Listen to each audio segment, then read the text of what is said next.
টাঙ্গাইল জেলা লেগে শৌখিন মাছ শিকারীদের 50,000 টাকার টিকিটে 8 লক্ষ টাকা পুরস্কারে মাছ শিকার হচ্ছে লাড্ডু ফেলে 2টি করে হাত ছিপ ফেলে মাছগুলো শিকার করতেছে শৌখিন মাছ শিকারী ভাইজানেরা।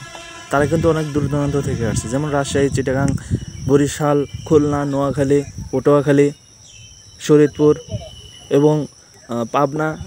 আমাদের টাঙ্গাইলে অনেক শিকারী রয়েছে ময়মনসিংহের শিকারী, রয়েছে শেরপুরের শিকারী।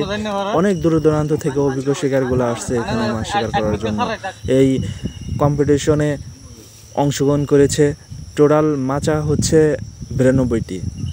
তো দেখা যাক কে পুরস্কারটা পায়, তো আপনাদের দেখানোর চেষ্টা করব। তো প্রথম পুরস্কার 8 লক্ষ টাকা, কে সেই ভাগ্যবান। দ্বিতীয় পুরস্কার 6 লাখ। এভাবেই কিন্তু মোট 13টি পুরস্কার রয়েছে। তো সবাই সাথে থাকেন। আর আমাদের সাংবাদিক রাশেদ ফেসবুক পেজ এখনও যারা লাইক দিয়ে ফলোয়ার হননি, অনুরোধ থাকবে ফেসবুক পেজটা লাইক দিয়ে ফলোয়ার হয়ে থাকার। তো ফুল ভিডিওটা দেখে কমেন্টে জানিয়ে দেবেন ভিডিওটা কেমন লাগলো।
Waka waka, waka waka logai, waka waka logai.